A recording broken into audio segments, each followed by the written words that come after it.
Number 5. Aristotle. Aristotle was born in 384 BC in a small town called Stagira. His parents died when he was still young, and he was raised as an orphan. Though little is known about Aristotle's early years, the occupation of his father, Nicomachus, did have a significant influence on his development. Nicomachus was a physician, and this probably accounted for Aristotle's especially strong interest in biology, a science that had long been considered inferior to other disciplines. At the age of 18, Aristotle entered Plato's academy and soon became the undisputed top student. He spent about 20 years there. Though Aristotle criticized many of Plato's theories, he was always careful to acknowledge his debt to his former master and stress the common ground that they shared. As much as he did depart from Plato's thought, the teacher's presence always bore some mark on the student's work. When Plato died in 347 BC, Aristotle left Athens and spent some years traveling, taking part in various intellectual circles at Assos and Lesbos. At Lesbos he began conducting his biological research, while his prior work had been concerned primarily with metaphysics and politics, in the form of responses to or even expositions of Plato's ideas. In 343 BC he was asked to tutor Philip's son, the future Alexander the Great.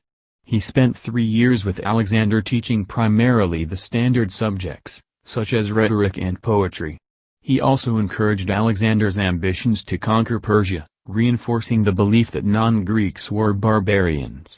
Aristotle's xenophobic beliefs would never soften, and as Alexander's attitude toward the Persians changed, tension increased between the two men.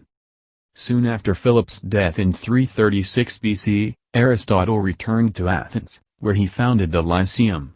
It was here that he undertook his most important work, and many of his surviving writings were based on lectures prepared for the school.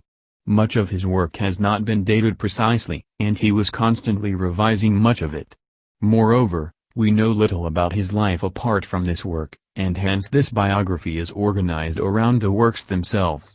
His greatest achievement is generally considered to be the syllogism, which helped to launch the field of logic, a field that Aristotle essentially created single-handedly. Logic was the fundamental tool that made all understanding and learning possible, for it helped one to recognize when proof was necessary and how to evaluate such proof. After logic, Aristotle's contributions to biology are among his most significant. He identified 495 different animal species and classified them shrewdly. The care he showed in his collection of data, along with the insight he provided into his research, afforded his work great longevity.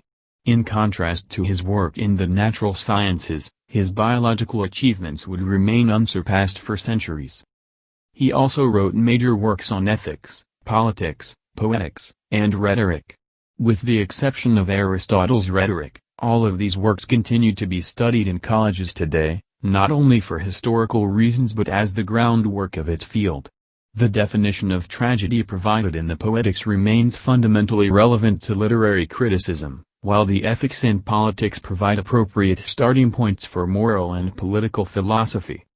Aristotle died in 322 BC, having contributed more to Western knowledge than any other individual ever had before or has had since. Number 4. Isaac Asimov. Scholar Isaac Asimov was one of the 20th century's most prolific writers, writing in many genres. He was known for sci-fi works like Foundation and I, Robot. Born on January 2, 1920, in Petrovichi, Russia, Isaac Asimov immigrated with his family to the United States and became a biochemistry professor while pursuing writing. He published his first novel, Pebble in the Sky, in 1950. An immensely prolific author who penned nearly 500 books, he published influential sci-fi works like I, Robot and the Foundation trilogy, as well as books in a variety of other genres. Asimov died in New York City on April 6, 1992. Isaac Asimov was born Isaac Yudovich Asimov on January 2, 1920, in Petrovichi, Russia, to Anna Rachel Berman and Judah Asimov. The family immigrated to the United States when Asimov was a toddler, settling into the East New York section of Brooklyn. Around this time, the family name was changed to Asimov. Judah owned a series of candy shops and called upon his son to work in the stores as a youngster. Isaac Asimov was fond of learning at a young age, having taught himself to read by the age of 5, he learned Yiddish soon after, and graduated from high school at 15 to enter Columbia University. He earned his Bachelor of Science degree in 1939 and went on to get his MA and PhD from the same institution. In 1942, he wed Gertrude Blugerman. In 1949, Asimov began a stint at Boston University School of Medicine, where he was hired as an associate professor of biochemistry in 1955. He eventually became a professor at the university by the late 1970s, though by the time he'd given up full-time teaching to do occasional lectures. Yet even with his impeccable academic credentials, writing for general readers was to be the professor's passion. Asimov's first short story to be sold, Marooned Off Vesta, was published in Amazing Stories in 1938.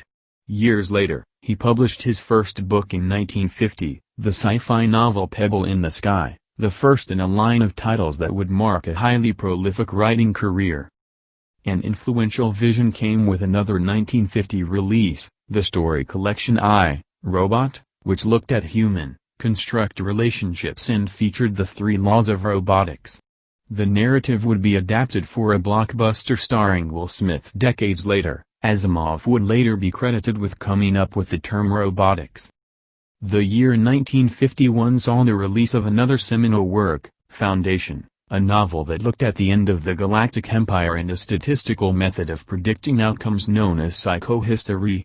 The story was followed by 2 more installations, Foundation and Empire, 1952, and Second Foundation, 1953, with the series continuing into the 1980s. Asimov was also known for writing books on a wide variety of subjects outside of science fiction, taking on topics like astronomy, biology, math, religion and literary biography. A small sample of notable titles include The Human Body, 1963, Asimov's Guide to the Bible, 1969, The Mystery Murder at the Abbey, 1976, and his 1979 autobiography, In Memory Yet Green. He spent most of his time in solitude, working on manuscripts and having to be persuaded by family to take breaks and vacations. By December 1984, he had written 300 books, ultimately writing nearly 500. Asimov died in New York City on April 6, 1992, at the age of 72, from heart and kidney failure. He had dealt privately with a diagnosis of AIDS, which he'd contracted from a blood transfusion during bypass surgery. He was survived by 2 children and his second wife, Janet Jepson. Over the course of his career, Asimov won several Hugo and Nebula Awards, as well as received accolades from science institutions.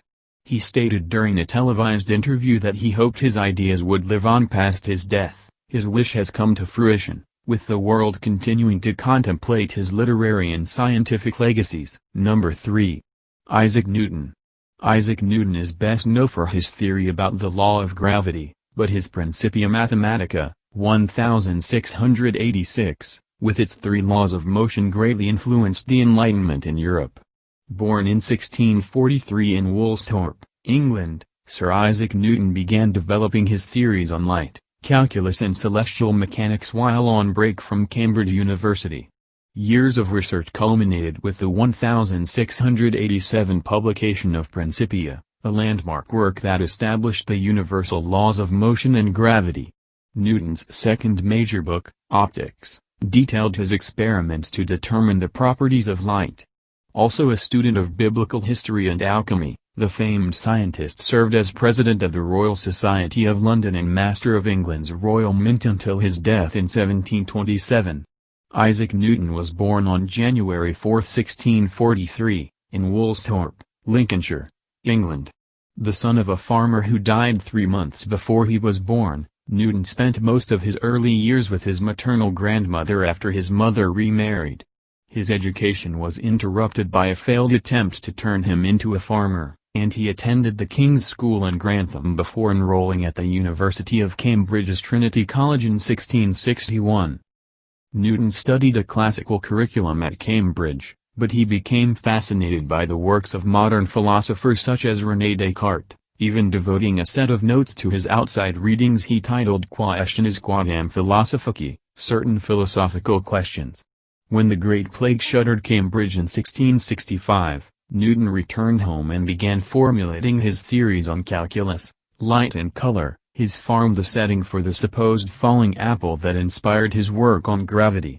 Newton returned to Cambridge in 1667 and was elected a minor fellow.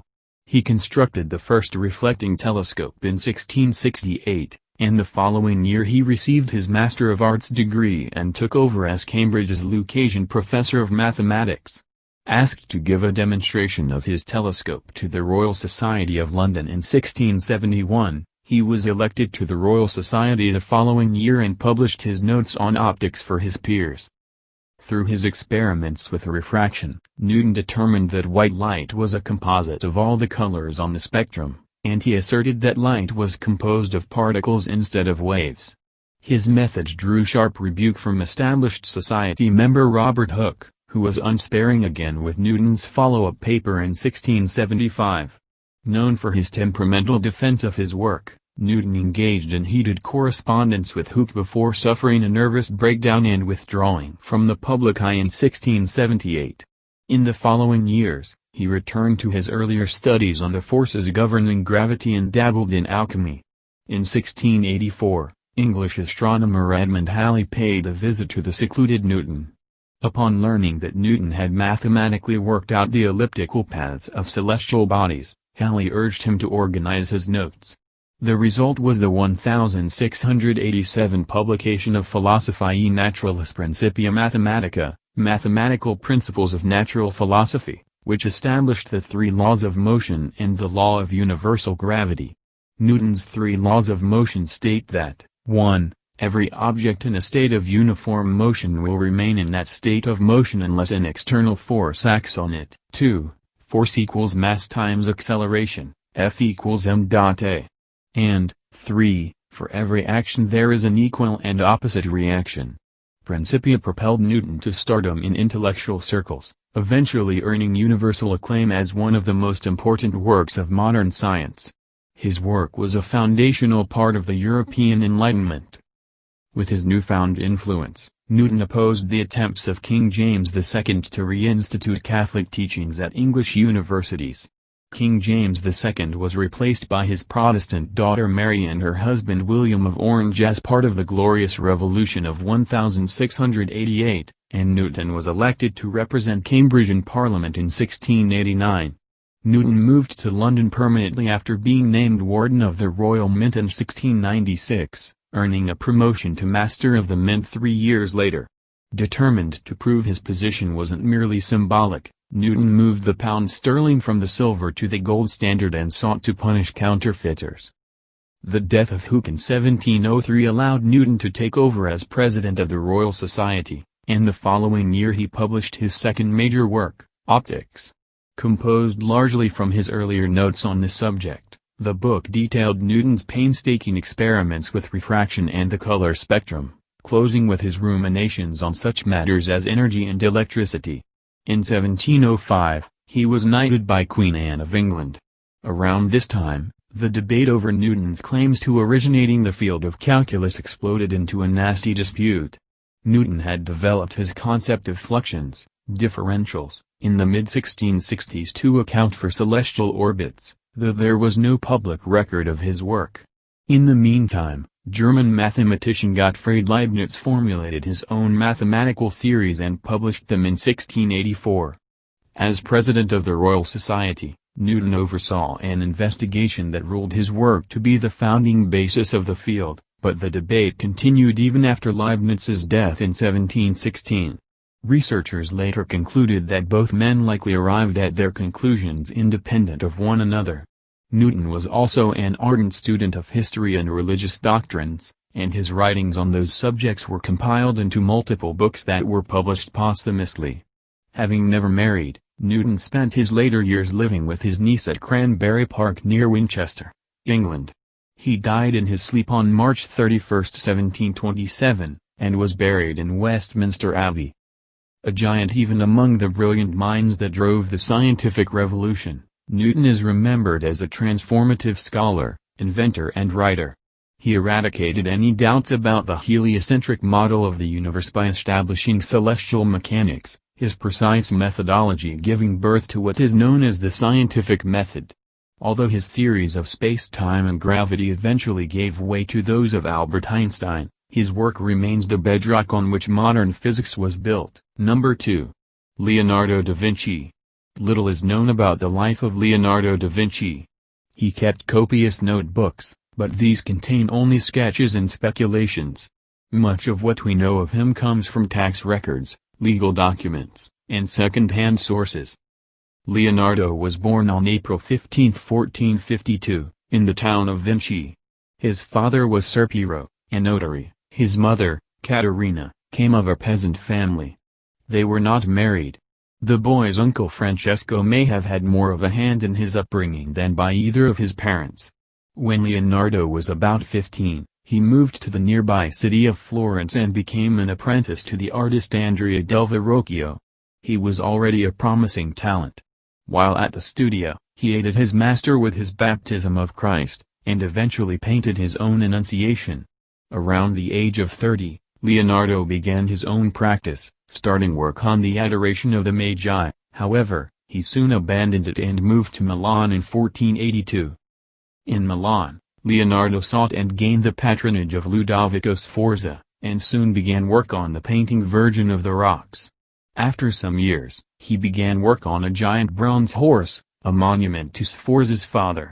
Leonardo's design is grand, but the statue was never completed.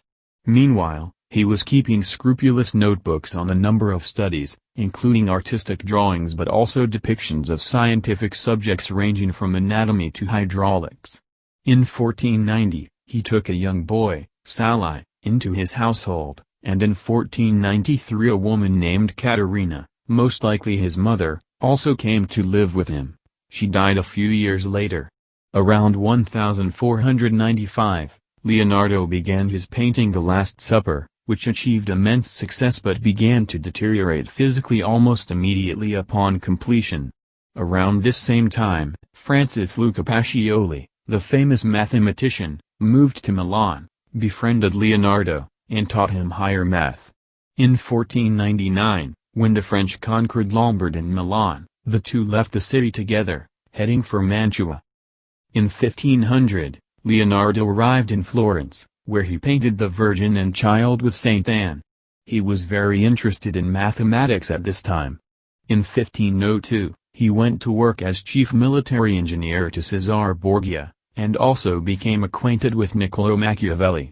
After a year he returned to Florence, where he contributed to the huge engineering project of diverting the course of the river Arno, and also painted a giant tour mural, The Battle of Anghiari, which was never completed, largely due to problems with the paints. In 1505 Leonardo probably made his first sketches for the Mona Lisa, but it is not known when he completed the painting. In 1506, Leonardo traveled to Milan at the summons of Charles d'Amboise, the French governor. He became court painter and engineer to Louis XII and worked on a second version of the Virgin of the Rocks. In 1507, he returned to Florence to engage in a legal battle against his brothers for their uncle Francesco's inheritance. In this same year, he took the young aristocratic Melzi as an assistant, and for the rest of the decade he intensified his studies of anatomy and hydraulics. In 1513, he moved to Rome, where Leo X reigned as pope. There, he worked on mirrors, and probably the above self-portrait. In 1516, he left Italy for France, joining King Francis I in Amboise, whom he served as a wise philosopher for 3 years before his death in 1519. Number 1. Benjamin Franklin. Born 1706 in Boston, Benjamin Franklin was the 15th of his father's 17 children.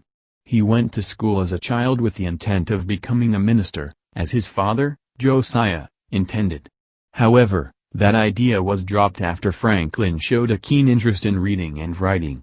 He was apprenticed to his brother, James at a young age, but after fighting with his brother he quit the job and moved to Philadelphia, where he worked for a man named Samuel Kimmer. After befriending some prominent political figures, including the royal governor, Franklin left for England, where he spent 18 months working for a printer with his friend James Ralph, with whom he later became estranged.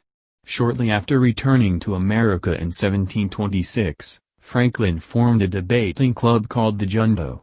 2 years later, he took over the Pennsylvania Gazette from Kilmer and turned it into a successful publication with tools from London. In 1730, Franklin wed his old sweetheart, Deborah Reed, with whom he had 2 children. The first, William Franklin, was born approximately 1 year later. He is the man to whom the autobiography is addressed in Part 1. Throughout the 1730s, Franklin held some minor positions doing printing work for the government. In that time, he began Poor Richard's Almanac and became postmaster of Philadelphia. Towards the end of the decade, he invented the Franklin stove.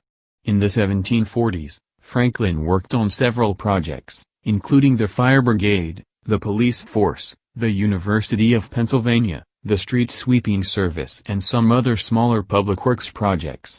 He retired from the printing business in 1748 and began to conduct scientific experiments in lightning. In 1753, he was awarded honorary degrees from Harvard and Yale, and he became Postmaster General of America. The following year, when war broke out between England and France, the French and Indian War, Franklin began to draft proposals outlining means by which funds could be raised for colonial defense. He succeeded in many of his proposals, and he personally played a large part in organizing the war effort. The autobiography, however, breaks off in 1757. It is left unfinished. The autobiography itself was written in 3 different times: 1771 in England, 1783–83 in France, and 1788 in America. If Franklin meant to complete it, he died before he got the